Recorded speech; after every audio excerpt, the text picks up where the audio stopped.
Hello, and welcome to the first episode of the Every Trivial Fact podcast. The following is an impromptu conversation my father and I recorded late one night over the Thanksgiving holiday. While we were limited in the recording equipment and location, I've done my best to clean up the audio and to edit out the interruptions and background noise. Last, if you hear the occasional click-clack on the floor, some extra grunts and breathing, the occasional jingling metal, that's just the dog putting his say onto the podcast. So sit back and enjoy. I hope you have as much fun listening as we had making this. All the elements, the plant, yeah. And how quickly it can manipulate us into spreading it everywhere across the earth? And yeah, exactly. Right. Think of the sacred banana. The banana shares 60% of our DNA. So that means man made the banana. Are you just being silly now? No, it came. Man made the banana. How did we do that? Somewhere in our. When we were enlightened, look at it. Comes in its own package. It disperses properly. Contains potassium and sunshine in a cute little package. Right. The engineer of that banana is a saint, right? 60% of our DNA. Somebody fucked banana. In a way, it would be a religious teacher. It would be a priest, someone from the priest caste. Well, what about the mushroom then? What about the magical mushroom? Where did he come from? Because I like the theories about like aliens and time travel and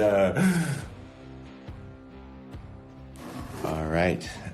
This is Mina M. and my father, James M., coming from the kitchen of a quiet house. Both I and the dog have had a few beers, and my dad is sipping tea. And tonight's program is brought to you by Love. Banana fuckers. It would be a continuation of last night's episode. I asked you earlier about, because you were in the military and you were in Vietnam, and you've also read, the history of everything, and the history of warfare. And from there, I asked you, what's the furthest out there thing you've read? And you told me it wasn't what you read, it was the stories you collected, right? Because, and you told me in a previous time that you would meet veterans and you would ask them, their story and their experience. Or they'd come out from trance and working with them over the years. Not all at once, sometimes many stories together, and one or more of the same often is verification of something or patterns. Most of them are common. We walked down into a booby trap, walked into an ambush. We set up an ambush. We didn't do what we were told, those kind of things, stories. And you collect information on stories, like the use of sarin gas. You'd hear about it and it'd be rumored. I ran into a Green Beret, of all places, Jefferson Barracks, and we were running a flea market thing, and he was just hanging around, and I started talking to him, and I asked him what his story was in Vietnam, just only after hours of playing around in the sales, the armory building. And so he kind of opened up and said, he wound up in the Philippines in a coma for 6 months, hooked up to a horse. Why a horse? He had to circulate his blood through a horse because he was bit by one of the poisonous snakes of Vietnam. There are 24 species of snakes in Vietnam, and 22 of them are the most deadliest in the world. And they're tiny little things, and they look like jewels. And he said they were on a mission. They were being chased. They were in North Vietnam, and he was with his Montagnard. There was a lieutenant and a small band of guys with Montagnards, and the NVA was going to get them, and they were in the right place to use sarin gas, which is against international law. So they wait. The United States was going to use sarin gas? It all did in their clandestine mission. Yeah. Okay. And when they were over to see, that's the only way they could get out. Here's what he said happened. They were on the high hill. To use sarin gas, you have to be above, and the wind has to be right and proper.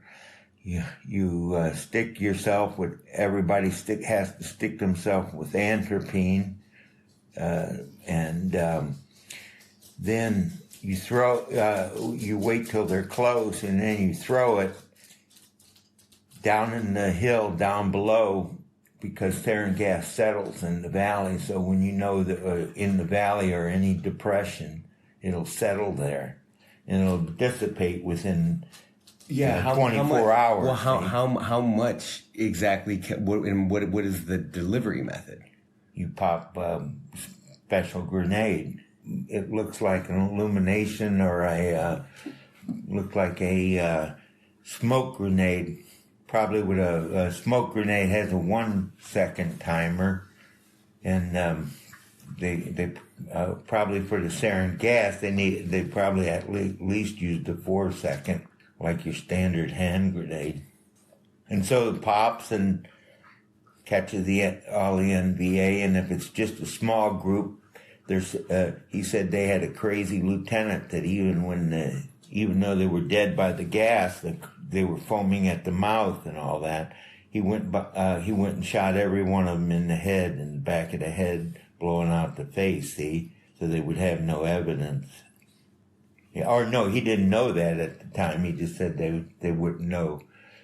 He said he didn't understand why the lieutenant went around blowing off the heads of the dead, and then they took off. Well, but this time he went up to a stump, to the LZ, the extraction point. That's where they were heading and running. And so it was up a hill, and it was semi-cleared, and there were stumps and things. And so him and his Montagnard hit the stumps. He got bit by the snake. He saw the snake, and the last thing he saw was the Montagnard shooting the snake with his bow and arrow, his crossbow. And he grabbed the snake and threw the guy over his shoulder and threw him in the chopper. And so they wound up in that, so they knew what snake it was, but it was one of the poisonous ones, but not the super. One of the 22 or the 24. Yeah. And then he winds up waking up 6 months later in the Philippines, hooked to a horse. It sounds that's yes. Well, there's more to the story.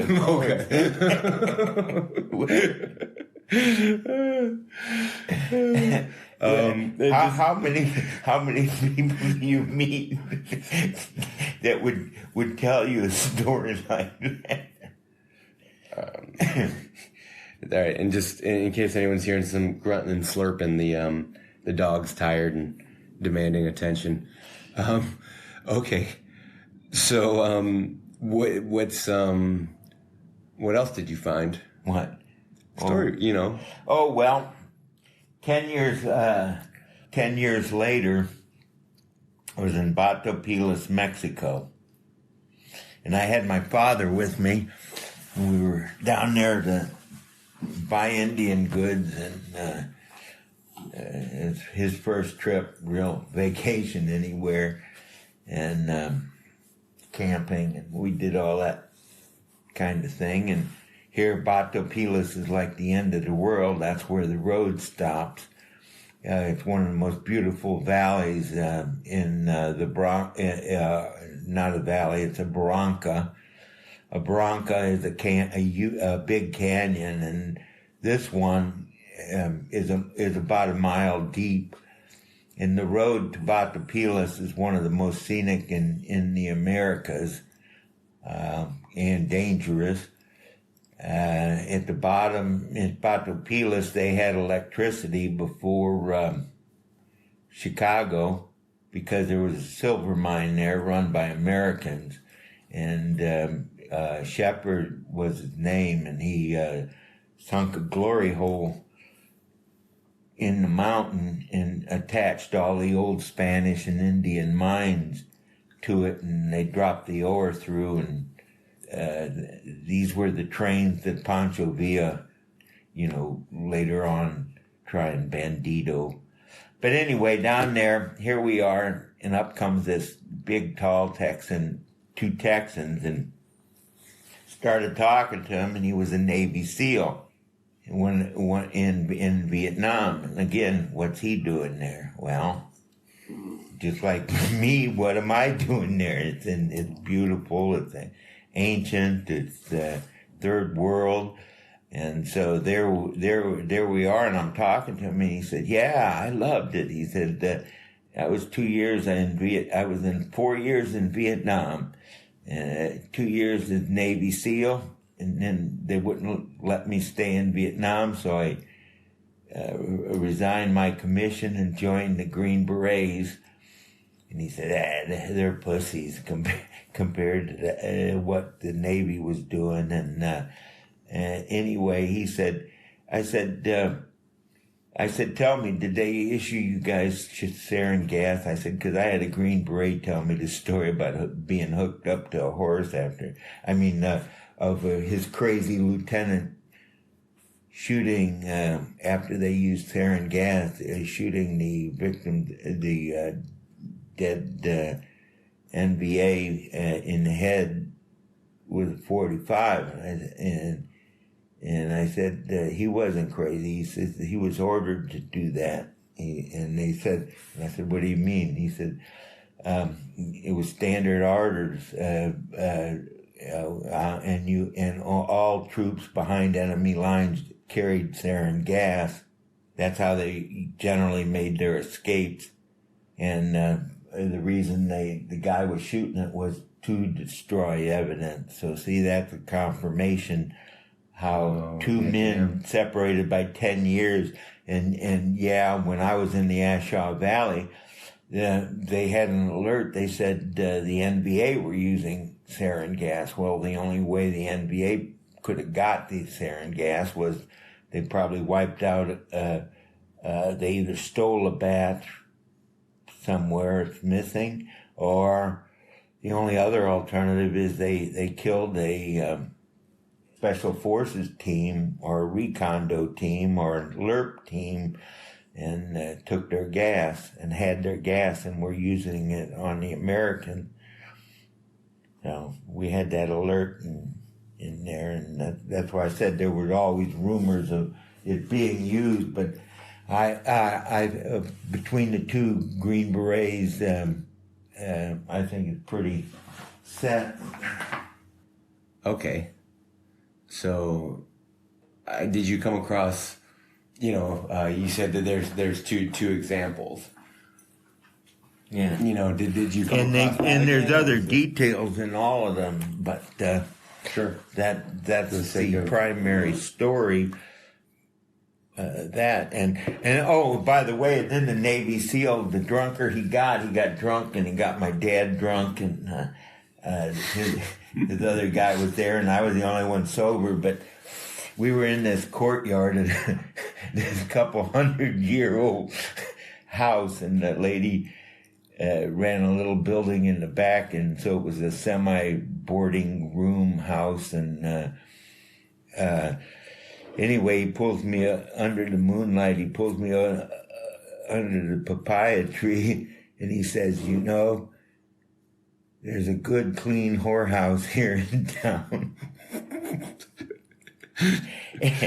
And he said it's not like the prostitutes on the border, spoken like a true Navy SEAL. Can you tell the shrapnel story? Which one? You said that you heard the explosion, and that by the time the piece of metal hits you, you said you had a flak jacket on, right? Yeah. But even so, by the time it hit you, No, we were the first troops on the floor of the Aodbe Valley. This is Operation Apache Snow, April, May of 1969. Aodbe Valley, 101st Airborne. We're an air mobile unit. I am on Fire Base Birch's Garden to start with, and then we are flown down to the floor of the valley where no American troops have been for 3 years. The last people there, it was called a Montagnard Vietnamese outpost, Tabat, and so it was a little village, a hamlet. The NVA overran it and wiped everything out, killed them all. Everybody hears the stories about these Green Beret outposts being put out, but they don't tell you that most of them got overrun and destroyed. This was one of them. The NVA had a headquarters. Laos was actually only a couple kilometers away. So there we were under the mountain, and they dropped us there. In the tradition of the artillery, say you're not allowed to leave your gun, even if you're under attack, because your mission is to stay with your gun till you die. That's the American tradition. And the Navy thing, if you're on that gun, you can't give up or stop. And if your guys die, you make up your own crews. One of the earliest guys that turned away from his gun was in the Barbary Coast pirate thing. A 17-year-old lieutenant in charge of the gun ran him through with his cutlass. His father signed him into the service at age 12. And this was the first real engagement of the American Navy. A war on a foreign thing with that. So anyway, with the you stay with your gun no matter what. If you're in a fire mission, especially, they would spray us with Agent Orange, and every day the NVA would open up with their artillery. They had a guy in a cave thing. And he would pop off about 3 mortar rounds somewhere between 12 and noon, and somewhere between 2 and 3 in the afternoon every day. He'd open up his port and pop off 3 before anybody could catch him. And these mortar rounds would generally land in the area. So we had a mortar round land, and we were on a fire mission, and we couldn't leave. So all of us we didn't have shirts on. We had our flak jackets on, and there we are at the fire mission. And one round goes off, and Simpson starts yelling, I've been hit by a piece of shrapnel, Sarge. I've been hit by a piece of shrapnel. Can I get a Purple Heart? And I got hit in the neck too. And it was spent, but it was a long way away, in the neck. That it was exposed. It hit between the helmet and the neck. You see, so it was. How big was it? Tiny. But I imagine it was hot though. Right. Okay. See, that's how it doesn't matter about the size. A small piece and hitting your neck and the carotid artery. I was going to say, it's all over. That and your femur for booby traps. Right. Well, I was going to say, depending on how many feet closer would it take that to just go straight through, and then you're done for. Well, this was one with a high arc and was spent. It was a piece of the mortar round. Gotcha. It wasn't. and that was a small mortar too, you know. But again, it's one of them luck things, and that leads into another story. But we were next to the other guns, the other set of guns, which are the 105s, and now this guy. He was a field grade officer. He was a sergeant, and they automatically made him an officer, a field commission. He was so good. Anyway, he was one of the. He drank beer all day. Got beer for his men. They would have 2 in the morning, or and 2 in the afternoon, or maybe even more. At night, but this guy would lay in his tent, and so you'd think he'd be sleeping, but he was actually watching. And one day he came out. He had somebody come. He gave orders to switch all the guns around, and they all put beehive rounds in. He had spotted an NVA in the elephant grass. See, we were surrounded by 10-foot-high elephant grass. This was the Florida Ashaw Valley. And Tabat and Mount Aodbe, which was Hill 937, which turned out to be Hamburger Hill, is where we were at and what we were doing. We were prepping for the first assault on Mount Aodbe. So yeah, every day he would show up and throw 2 or 3 mortars. When you say it led into another story, do you mean the story of Hamburger Hill itself, or another similar shrapnel story?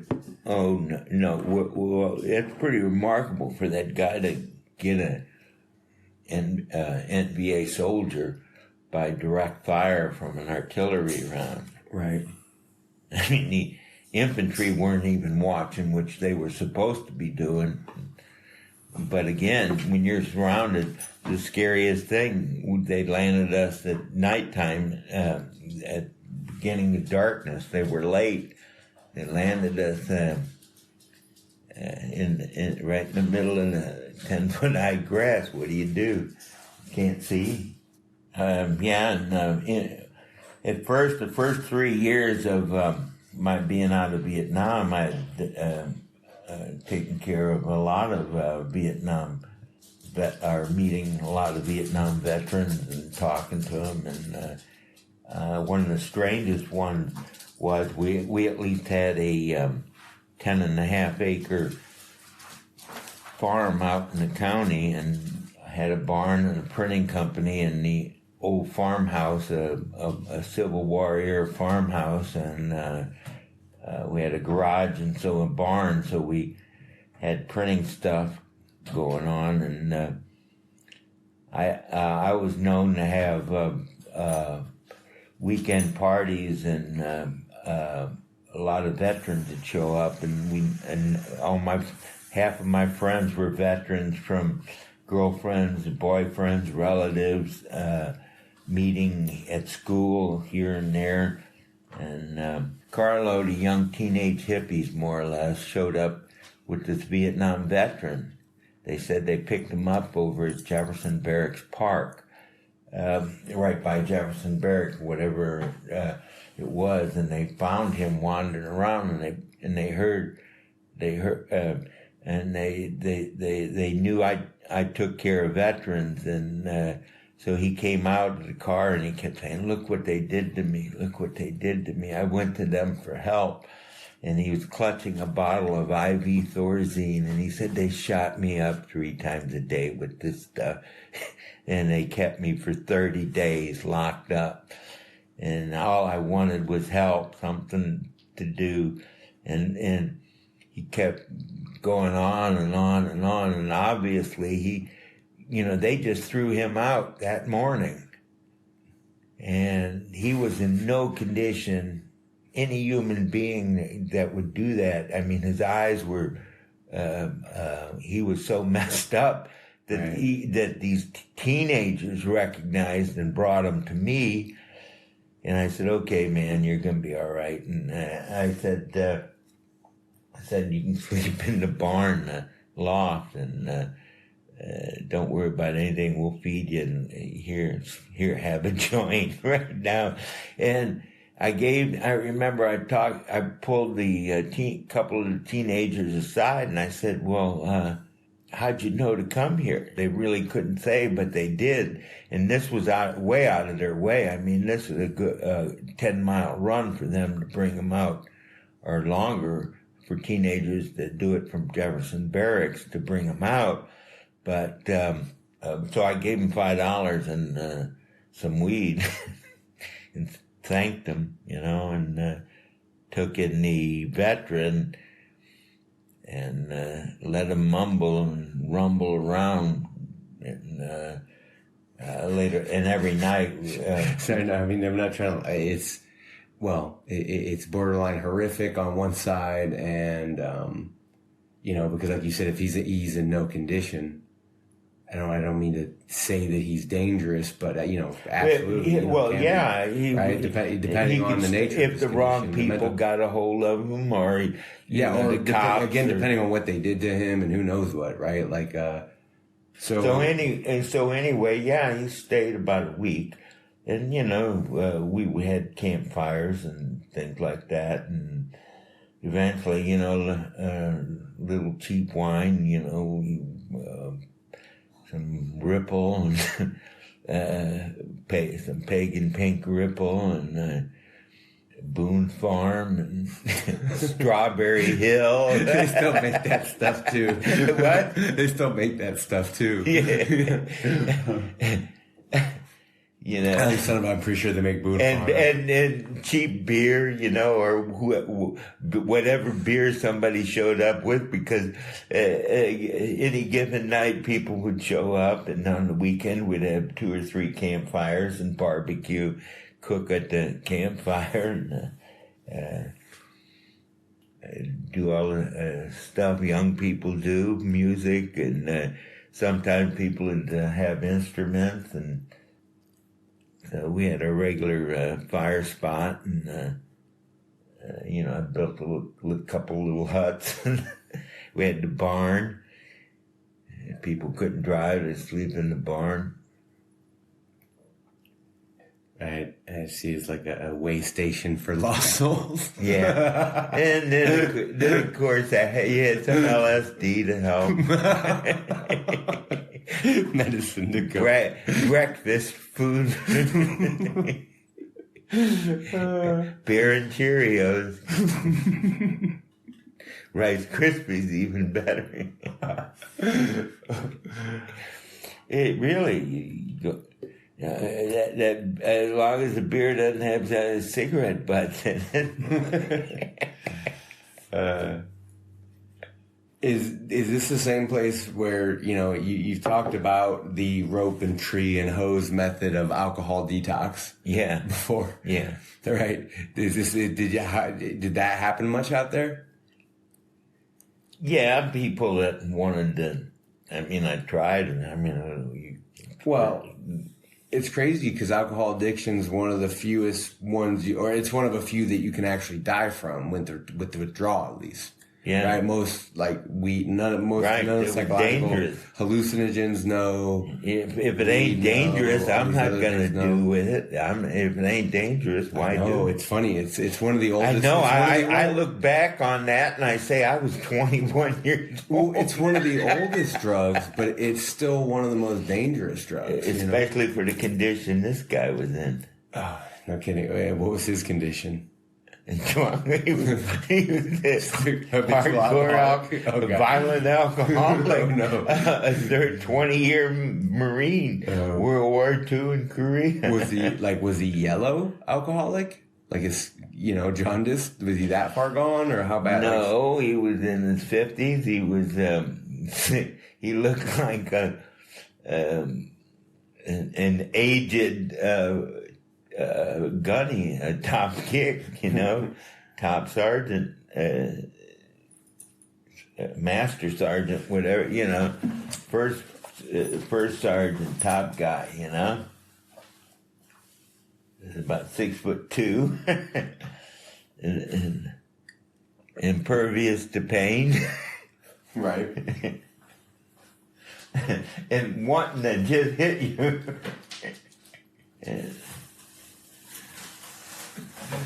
Well, that's the one story I do have written, What's that? That one.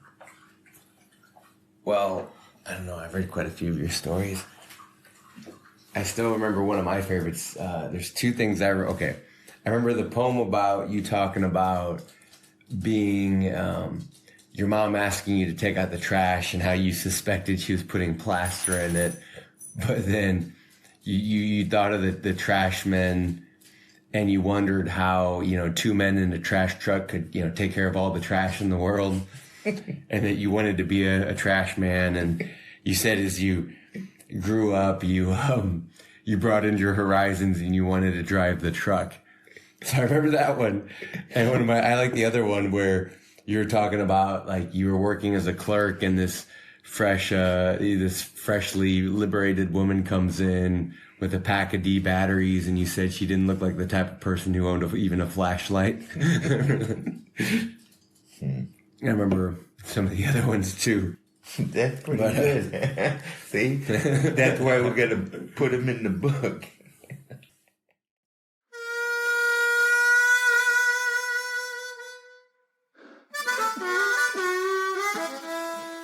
So we left off, we were talking about the farm.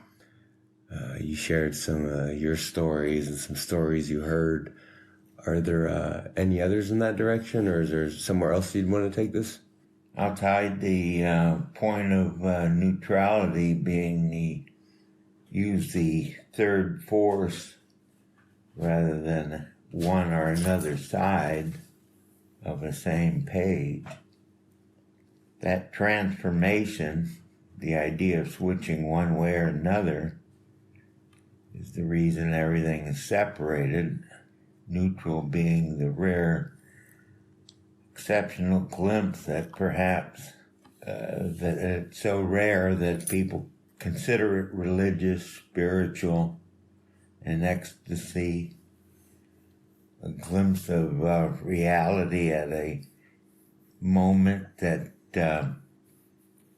spreads an inner knowledge with an outer world, galaxy, and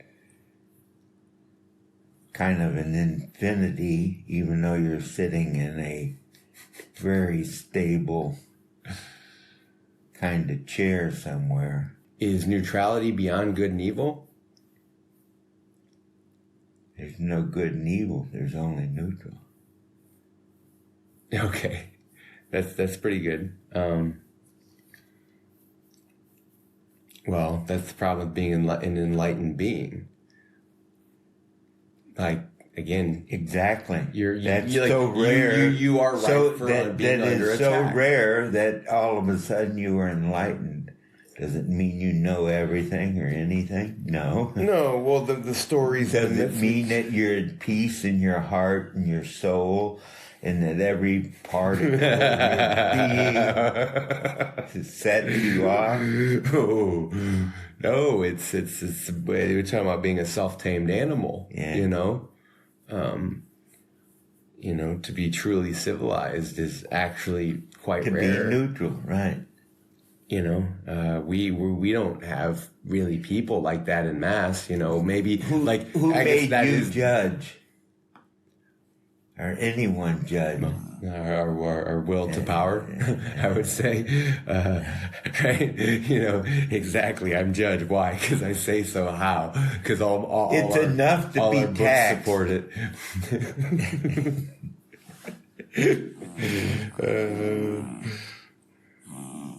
Oh, the dog's grunting. I don't know. What more do you want from me, dog?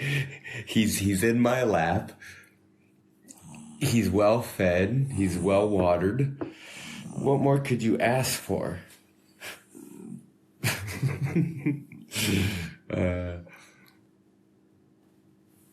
Yeah, sobriety is for civilians. No, sobriety is a civilian disease. All right, so What's your favorite thing you've seen? Oh. You know, you've talked about the swamps and the rocks and the this and the that. Like, what's the most striking or beautiful thing you've seen? The primitiveness of Mexico, and at the same time with, you know, having indigenous parts still operating somewhat, you know, and that was something unique. Because of the atmosphere and everything, to drop a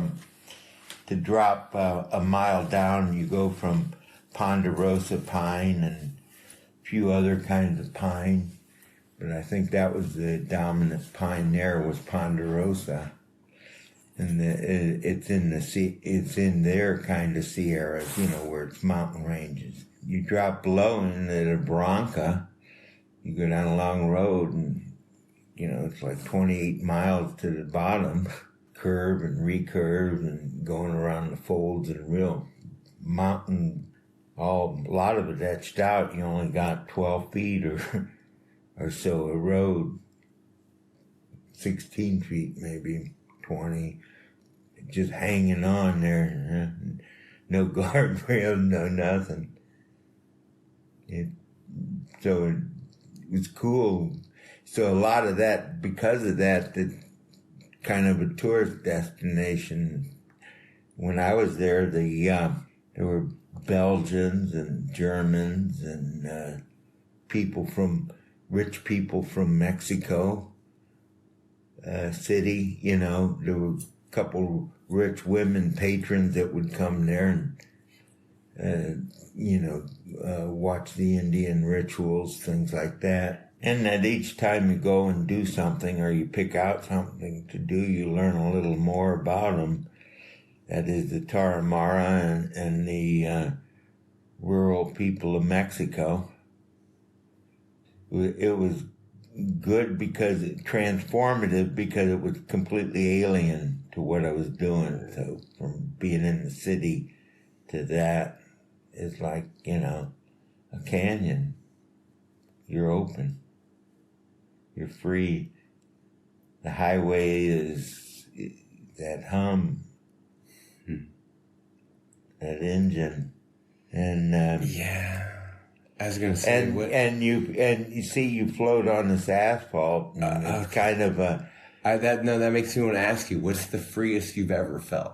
Well, in Mexico compared to the United States.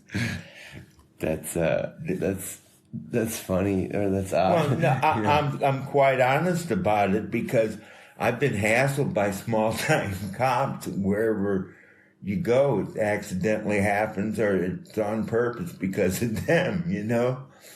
Right. They're 24 years old and... Check it out, I got the story for you, speaking of which. So one time I got pulled over outside of school by this cop, you know, and he was a young guy. He was probably 20-something, right? And so he's tossing me up and he's searching my car. And, you know, he happens across the book Ham on Rye by Charles Bukowski. And he goes, oh, you did this book? And I'm like, yeah, that book. And he's like, this is my favorite book. And I was just thinking, you know, that's your favorite book? And and this is what you're doing right now. You know what I mean? It just, for a second there, but then I was wondering, like, I wonder if he says that to everybody. Like, maybe whenever he's tossing people up, he like finds a Cosmo magazine. He's like, oh, this is my favorite book. You know, like, I don't know. I really don't know what to make of it.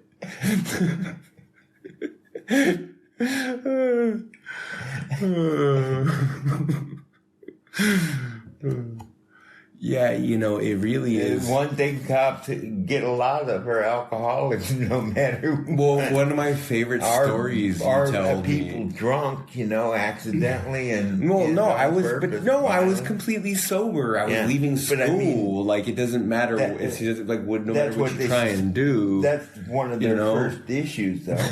Well, you once told me that they always, okay, there's two things I remember. I'm going to tell a story here. I remember when we were replacing the steps on Grandma and Grandpa's house, back when, and, because they were old and rotted out. Right. And so we were building a solid step and a solid handrail. And out of nowhere, fucking cubicle person Magoo pops over the fence, right? And he goes, hey, what are you doing? And he's with the building department and he wants to know what we're doing. And, you're like, there's some old people here. They need some steps. And he's like, well, I'm with the building department, yada, yada, yada. I don't know. You need a permit or something. Anyway, long story short, he was talking to like a lifelong handyman and engineer here, my father, that is, and nothing came of it or whatever. But what you said to me basically as soon as he disappeared, you said, and this is before cell phones, and this is before the modern smartphone, and this is before, even I think everyone was wired into the internet fully. But you said to me, let's be a lesson. Someone's always watching you.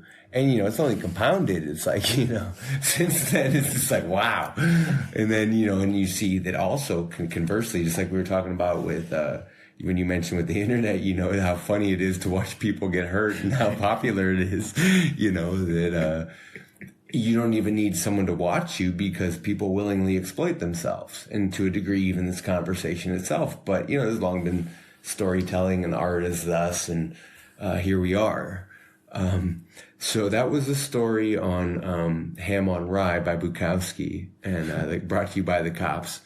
The other story I wanted to bring up was when you told me when you guys, we allegedly, some people jacked the lab equipment at the a certain college, and anyway, and the cops were worried because what was stolen, that someone was going to be making bombs, because with what they had, it was the kind of stuff you could make a bomb to blow up a city block or something, right? Like with the particular components, but without getting too far lost onto that. And it's like, no, they just wanted to make some drugs. They were making bombs, but you told me of that. Check it out. I remember this. You said, they always, cops always suspect the worst. And it goes, and it makes sense, right? It goes with the territory. Cause look, we've, cause what, by the time you see the 10th guy saying, no, these aren't my pants. No, this isn't my wife. No, I didn't do this. No, I didn't go there. No, I didn't shoot this person. You just saw me shoot, right? Whatever it is. No, sir, I'm not high, guy with the joint. Do you remember that episode of Cops with the guy with the joint behind his ear? And he's talking. Art Bell even mentioned that. He said, do you smoke with marijuana? No. Do you have any marijuana on you? No. He shakes his head, and there it is on his ear. Yes.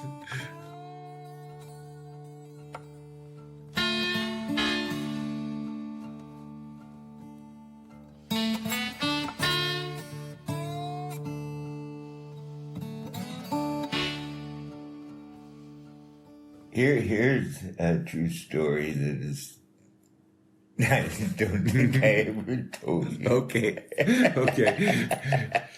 The worst kind of, this is called How to End Your Career at Whatever You're Doing. Now, I needed a job, so I went and got a job as a cost estimator at a major publishing house, Western Publishing, a branch they own, a big corporation, and they owned Golden Books and all that kind of stuff, and they printed everywhere. And we had huge presses that printed the posters, outdoor posters, that the big signs. So the presses printed 54 inches by up to 80 inches, 60 to 80 inches. And I think some of them not even bigger than that. But each one was a panel that goes up, and they paste it on the highway signs, for, barbecue places. And then I got into it, and I got pretty good at it. estimate for the different machines, the printing machine, the folding machine, cutters, photography, all of that had to be estimated. You need how many pounds of ink and how many tons of paper you were going to use, and, you know, and calculate the cost and be competitive, because you were bidding for against other big companies in the area, starting at small $1,000 jobs, and usually it could be up in the millions, you know. And anyway, well, I did everything. I was real cavalier about the job, but I remembered everything, and because we still had a whole group, and we would go on. Our big thing was the weekends, and we would go anything from camping or canoeing and cave exploring. That was more important, you know. And then everybody had birthdays and weddings and things, you know, in between there that would come up. So I, you know, had other things to do, and so I got real good at what I was doing. And finally, about a half a year there, the boss says, you know, I can't give you a raise, but you can come in and work on the weekends. And I said, no, my time's more valuable. I'd rather, Right. you know, I'd rather have my weekends off. This is like a job, you know. Right. I sat in the desk. I had a manual calculator. You had to provide the manual calculating tape to show you that you did the math for whatever it was. Okay. What year was this? What year was this? Oh, it was before floppy disk, right? Yeah, before 1973 or 4. Yeah, yeah. That it had telephone, but there had 5 stations on it, and the operator, you know, the button things. Right. You sound like a real cubicle person, you're telling me. Yeah, that's it. I know except we didn't have cubes. We were too poor. We had 4 guys. A Navy guy next to me, another guy that's the photo lab guy, you know, somewhat half executive, I guess. And then another married older guy, but, you know, not that much, maybe 28 years old, something like that.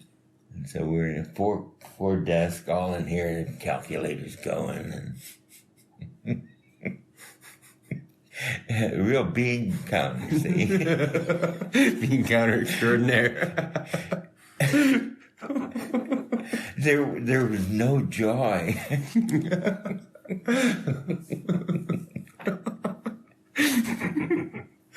Oh, God. Pass on by where there's no joy. Well, there's got to be some joy. Anyway, he gave me a few bigger contracts to do, right? And so I did this one, and you had to calculate how a folding machine would fold. Okay. How many knives would go how many places to take this 54-inch sheet by 80-inch and fold it into a book. Okay. You know, it has to be perfectly aligned and laid out. See, I was hitting really good with these quotes and estimates, and they were making a profit. So I had this one pattern to do, and I sketched it out all like I showed. We got the job.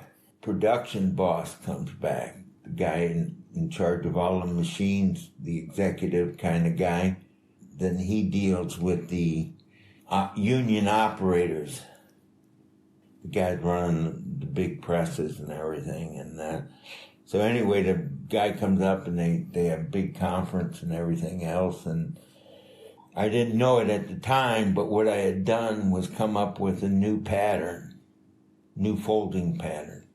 Saved them the time in that particular book. And it wasn't in the books, so they had a new one for the books, but they were really concerned because if it didn't work, then Right. it would be a gamble, like a chess thing, you know. All the moves have to be right. Anyway, so that happened and a few other things. And in the meantime, I had I got buddies with so I was drinking with all the executive guys, the semi-executive, the salesmen. You know, they would take me out to lunch.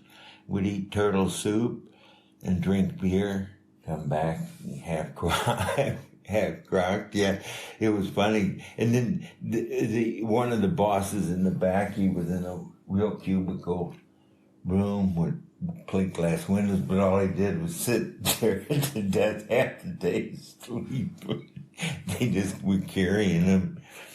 And so Ernie was also the assistant production manager. He really did all the work of the old guy, you know. So come wrap around, they want to make me his assistant, get rid of the old guy. I was doing so good at the company. And then came a bad thing. Oh yeah, every guy there was a character, you know. When I got home from the war, the big one, you know, every one of them suckers was in World War II. Okay. Practically. If it did, they almost all started their conversation like that. And see, I had been a show off during my stay there since I didn't care if I worked or not. And I had demonstrated that I could be encountered with the best of them. could tear telephone books in half. Okay. And in 4 pieces. White pages at the time. I could do Washington, D.C. I could do Philadelphia. Couldn't do Chicago. I could do or New York. I could do. But anyway, so all right, I had been there less than a year, and they were going to promote me to assistant production manager. Okay. I had shit pay, and you know, and that's what the boss said before, that I was eligible for as much overtime as I wanted because he couldn't give me a raise, but they could put it on the books, you know. And then he asked me, well, I did a set of these things, and he says, well, how did you know about these? I said, I grouped them together, and I said, from memory, these are small jobs, so from memory, estimate. He said, no, you got to go back and do each one separately, you know. He just wanted me to come in, and but I was really accurate with stuff because I memorized them, you know. Right, but you were telling me a bad thing happened. Yeah. What was that? Christmas. What happened on Christmas? Christmas party. Okay, what happened at the Christmas party? Bad things happened at Christmas party. Right, so then what? Huh? And then what? Well, back up just a little bit. Okay. And the entrance to the place, right, had these human-proof doors. Human-proof doors? Yeah. What do you mean by that? No human limb's supposed to go through them. They had a lady got hit by one that broke on her, and they had a lawsuit. Okay. So then they replaced it with these human-proof panels and these. Okay, well, I mean, because look, I think of what are those bars called? Unfortunately, that was doors? the first year of Kung Fu with Carradine. Okay.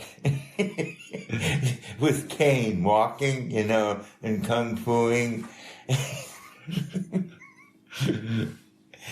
And so they taunted me. And I was in a state of veteran inebriation. And on the way out, now I had a fake fur coat, overcoat, because it was cold, right? And all these salesmen that were with me had overcoats, or the 2 of the main salesmen were with me, and they were taunting me. And they caught me at the wrong time, and they said, you can't go through these. And I went through all 4 of them, one at a time. And the last one, 2 with feet and 2 with hand. And the last one, when I went back, the guy grabbed me, so I took him with me through the thing. And I cut my hand.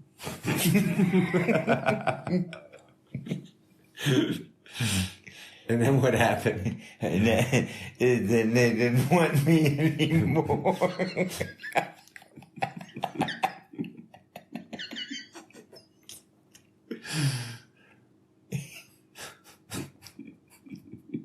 But the company that replaced the glass said that it's impossible that a human could do that. Oh. And so for the safety of others, I was asked to leave. Now, what do you make of that? I mean, it's no wonder that you weren't that interested in that world in general. Cubicle free.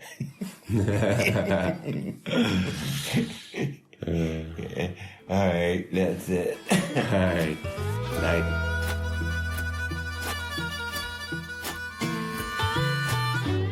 And that's the end of the show. Thanks for joining us on this first episode of Every Trivial Fact. I've been your host, my name is Miesnowan. That was my father, James, and I hope you enjoyed Storytime Hour with us. My website is bezabezar.com. That's BEZABEZAR.com, where you can find previous podcasts I've done, my writing, and a friend of mine and I, even smaller, are just about to launch another show titled The Gayfish Podcast, which is about psychology, philosophy, and unapologetic vitality. So be sure to give it a listen on YouTube, Spotify, other podcast platforms, and my website. Feel free to like it, love it, hate it, share it, subscribe to it, leave comments and reviews. I would love to hear from you. Until next time, live cubicle free.